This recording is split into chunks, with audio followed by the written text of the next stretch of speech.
हरे कृष्ण राधे राधे। जय श्री गुरुपाद पद्म की जय। अनंत वैष्णव वृंद की जय।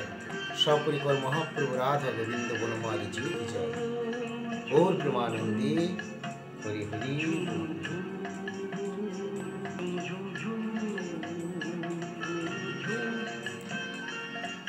वंदेहं श्रीगुरु श्रीजितपदकमलं श्रीगुरून् वैष्णवांश्च श्रीरूपं साग्रजातं सहगणो रघुनाथान्वितं तं सजीवं साद्वैतं सावधूतं परिजन सहित कृष्ण चैतन्य देवं श्रीराधा कृष्ण पादं सहगण ललिता श्री विशाखान्वितांश्च।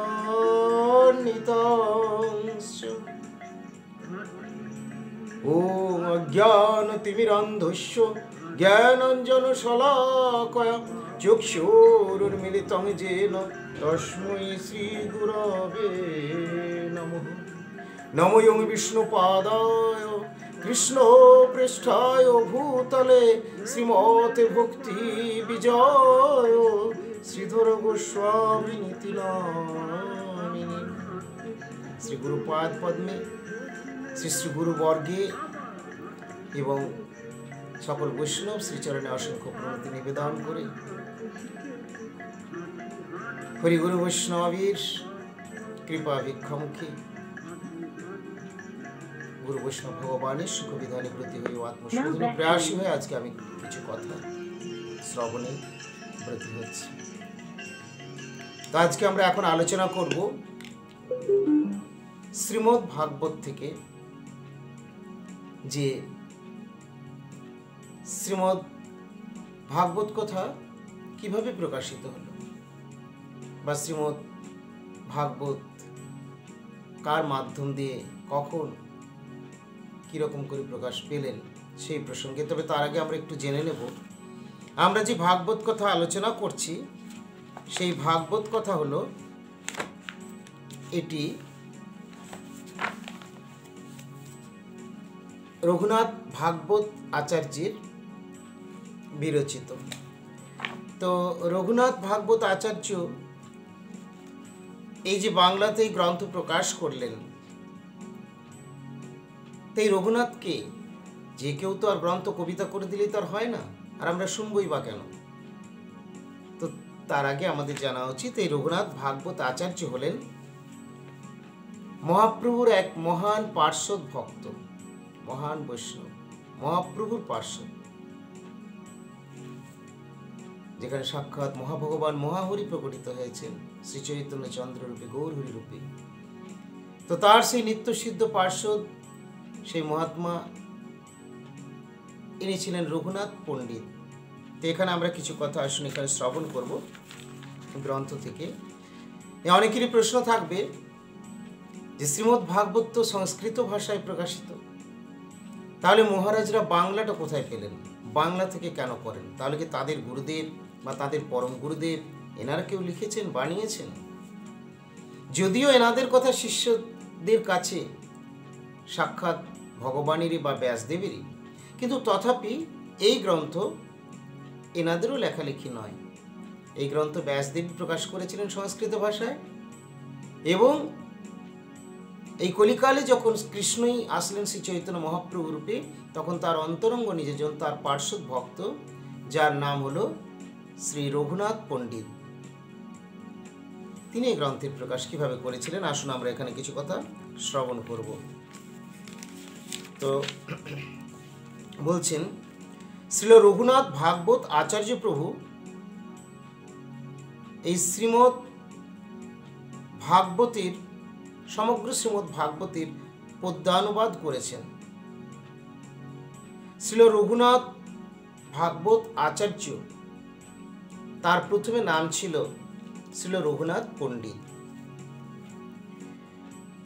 তাই রঘুনাথ পণ্ডিত এবং তার ভাগবত আচার্য উপাধি বা পদবী শ্রীমন মহাপ্রভুর প্রদত্ত। এটা মহাপ্রভু তাকে এই উপাধিটি দিয়েছিলেন, ভাগবত আচার্য বলে। পণ্ডিত ছিলেন মহাপ্রভু, তাকে ভাগবতের পাণ্ডিত্য তার দেখেছেন, কিন্তু ভক্তিপূর্ণ পাণ্ডিত্য, যথার্থ ভক্ত পণ্ডিত। তো তার জন্য রঘুনাথ পণ্ডিত মহাপ্রভু এনাকে ভাগবত আচার্য উপাধি দিয়েছেন, তার শ্রীমুখ থেকে ভাগবতের কথা শ্রবণ করে। তাই এখানে বলছেন যে ব্রাহ্মণ কুলোদ্ভূত শ্রী রঘুনাথ বাল্যকাল থেকে শ্রীমদ্ ভাগবত গ্রন্থের শ্রদ্ধাবান ছিলেন। ব্রাহ্মণ কুলে তার আবির্ভাব এবং তিনি বাল্যকাল থেকেই শ্রীমদ্ ভাগবতের অত্যন্ত অনুরাগী ছিলেন। শুদ্ধ ভাগবতগণের নিকট তা অধ্যয়ন করেছিলেন এবং তিনি শুদ্ধ ভাগবতদের কাছে, শুদ্ধ ভক্তগণের কাছে সেই ভাগবত অধ্যয়ন বা শিক্ষা গ্রহণ করেছিলেন। শ্রী গৌর সুন্দর রামকেলি গ্রামে শ্রী শ্রী রূপ সনাতনকে কৃপা করে শান্তিপুরে কয়েকদিন অবস্থানপূর্বক কুমারহট্ট ও পানিহাটি হয়ে বরাহনগরে শ্রী রঘুনাথের ভবনে পদার্পণ করেছিলেন।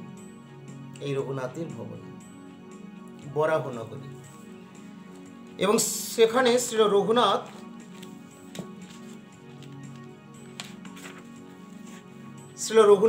একমাত্র শ্রীমদ্ ভাগবত শ্রবণ করিয়েই মহাপ্রভুকে শ্রীমদ্ ভাগবত কথা শ্রবণ করিয়েছিলেন। একমাত্র ভাগবত কথা শ্রবণ করিয়েই মহাপ্রভুর আপ্যায়ন করেছিলেন, আতিথ্য করেছিলেন। তো বললেন শ্রীমদ্ ভাগবত কথা শ্রবণ করিয়ে শ্রী ভগবানের আতিথ্য সৎকার করেছিলেন।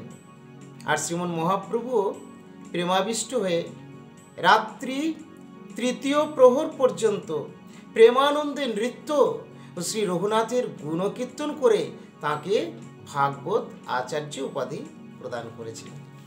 মহাপ্রভু শুনে প্রীত হয়েছিলেন এবং রাত্রি তৃতীয় প্রহর পর্যন্ত তিনি ভাবাবিষ্ট হয়ে নৃত্য কীর্তনই করেছিলেন।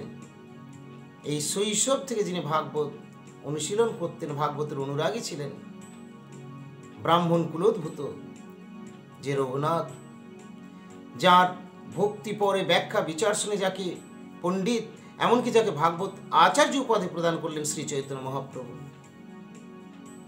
তো তার গৃহে যখন মহাপ্রভু এসে উপস্থিত হয়েছিলেন, তখন তিনি শুধু ভাগবত কথা শুনিয়েই তার আতিথ্য বা সৎকার করেছিলেন। কেবলমাত্র ভাগবত কথাই বলে গেছেন আর তিনি শুনে গেছেন। মহাপ্রভু অপ্রাকৃতভাবে বিহ্বল হয়েছিলেন তিনি, এবং তিনি তাই মহাপ্রভু এই রঘুনাথ পণ্ডিতকে বা তাকে ভাগবত আচার্য উপাধি দিয়ে অত্যন্ত প্রশংসা করে, অত্যন্ত প্রীত হয়ে সমস্ত ভক্তগণকে জানিয়েছিলেন যে এই ভাগবত আমাকে সুখ দেয়, এবং সেই মূল ভাগবত থেকে একেবারে যথাযথভাবে প্রাঞ্জল বাংলা ভাষায় প্রকাশিত হয়েছে যার হাতে, তাকে আমি ভাগবত আচার্য উপাধি প্রদান করলাম। তাই সবাই বৈষ্ণববৃন্দ তাকে রঘুনাথ ভাগবত আচার্য বলে। মহাপ্রভু বঙ্গভূমিতে আবির্ভূত হয়েছেন, কিন্তু তিনি তাই বলে শুধু বাংলার ঠাকুর নন, সমগ্র বিশ্ববাসীর। আর তিনি তার পার্শ্বদগণকে নিয়ে এই বাংলা ভাষার শ্রীমদ্ ভাগবত আমাদেরকে উপহার করে গিয়েছেন। মূল শ্রীমদ্ ভাগবতের যথাযথ সুন্দরভাবে পরিষ্কার করে প্রাঞ্জল ভাষায় উপস্থাপন বা পরিবেশন করেছেন শ্রী রঘুনাথ ভাগবত আচার্য। শ্রী রঘুনাথ পণ্ডিত শ্রীমদ্ ভাগবতের এই পদ্যানুবাদটি প্রথমে শ্রীকৃষ্ণ প্রেম তরঙ্গিনী নাম দিয়ে প্রকাশ করেছিলেন।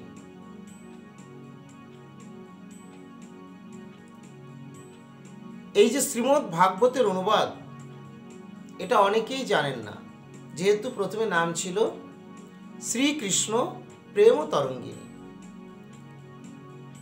তার ফলে এটা অনেকেই জানেন না, এবং তার জন্য এর প্রচারও ভালোভাবে হয়নি। তাই যেটি সেই ভাগবতেরই যথাযথ বর্ণন, সেই কথাকে তুলে ধরে শ্রীমদ্ ভাগবত নাম দিয়ে এই গ্রন্থের আমাদের এখান থেকে পরমারাধ্য প্রভুজি এগুলি প্রকাশ করেছেন। এখন আমরা শ্রীমদ্ ভাগবত শাস্ত্রের মাহাত্ম্য বিভিন্ন গ্রন্থ থেকে নিয়ে কিছু শ্রবণ করব। প্রভুজি এটি এখানে বলেছেন এবং তার মধ্যে এখানে বর্ণন করছেন যে যারা ভাগবত শাস্ত্রকে প্রাণাপেক্ষা অধিক প্রিয় জ্ঞান করেন তাদের নরক যন্ত্রণা ভোগ করতে হয় না। গৃহে শ্রীমদ্ ভাগবত থাকলেও মঙ্গল, শ্রীমদ্ ভাগবত কথা শ্রবণ হলে মঙ্গল, শ্রীমদ্ ভাগবত গ্রন্থ উপযুক্ত স্থানে দান করলে মঙ্গল। সব জায়গায় নয়, জোর করে দিলাম, অথবা আমি পুশ সেল করে দিলাম, সেল করলে আমার কিছু লাভ হবে মনে করলাম, বা কিছু বিক্রয়ীরা যেমন থাকে এরকম বুদ্ধি তো নয়। সে ভাগবতের মর্যাদা দেবে কিনা,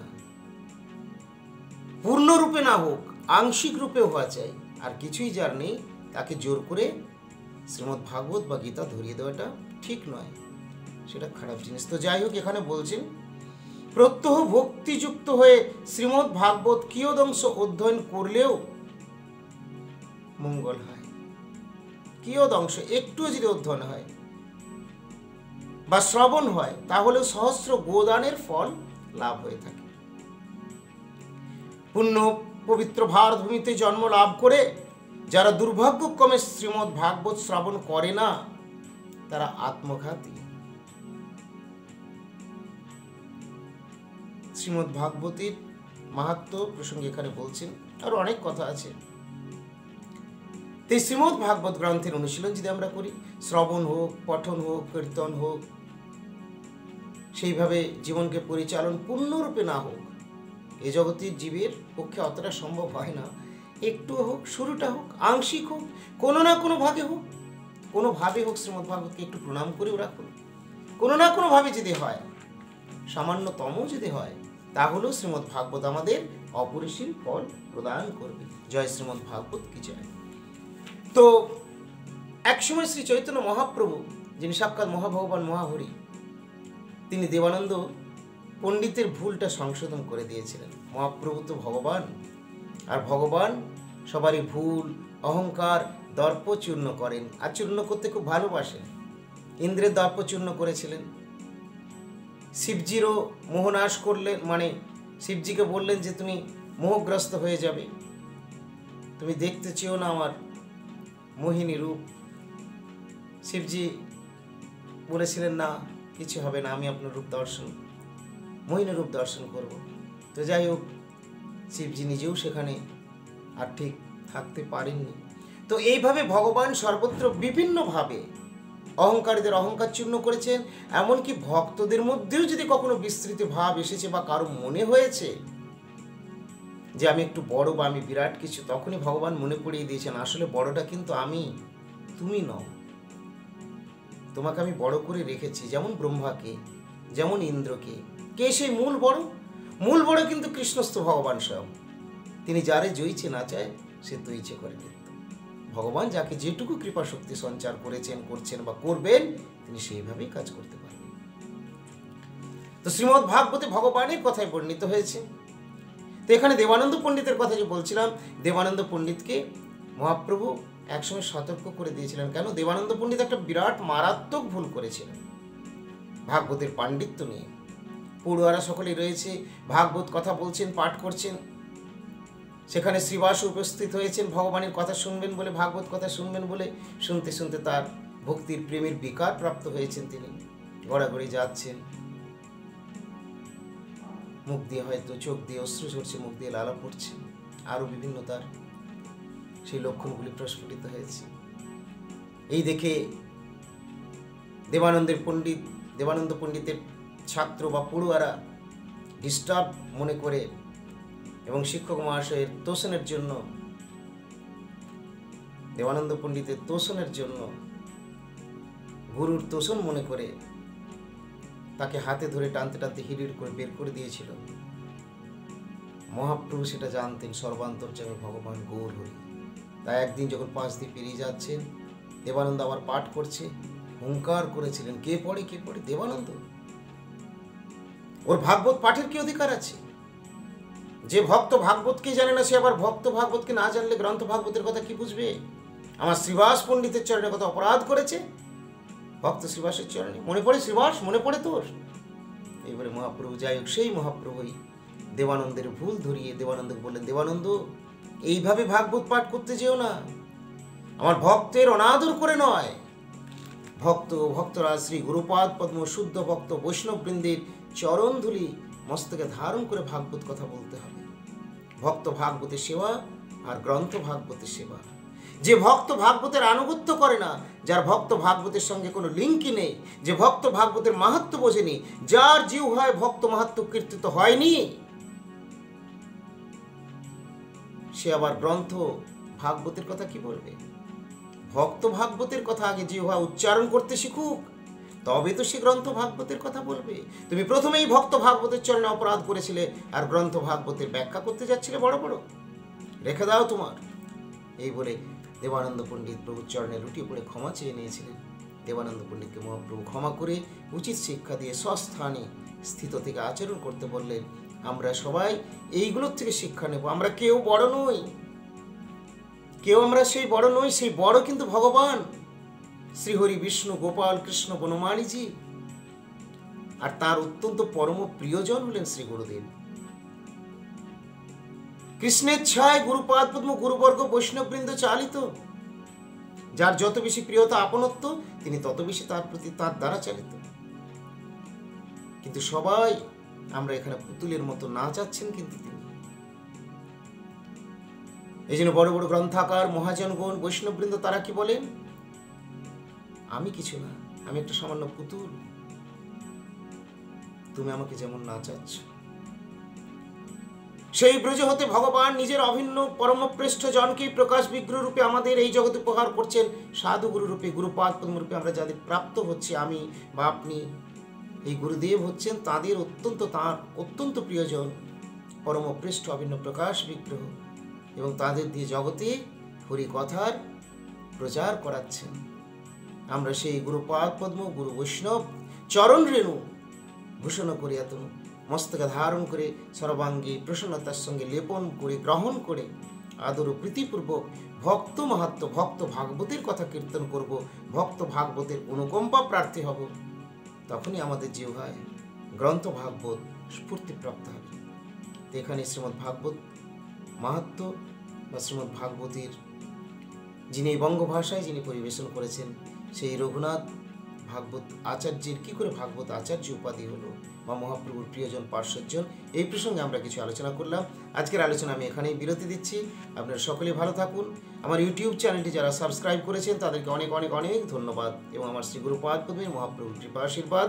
এবং যারা এখন করেননি তাদেরকে আমি বলবো, দেরি না করে অবিলম্বে ইউটিউব চ্যানেলটি সাবস্ক্রাইব করে আমাদের পাশে থেকে গুরু গৌর মনোভীষ্ট পূরণে আমাদের এগিয়ে চলতে সাহায্যের হাত বাড়িয়ে দিন এবং আমাদেরকে ধন্য করুন। সেই সাথে আপনারাও গুরু গৌরাঙ্গ রাধা গোবিন্দের বনমালীজির কৃপা লাভ করে ধন্যাতে ধন্য হন। আজকের আলোচনায় এখানেই বিরতি। হরে কৃষ্ণ, রাধে রাধে, জয় শ্রী গুরুদেব কি জয়। হরি বল।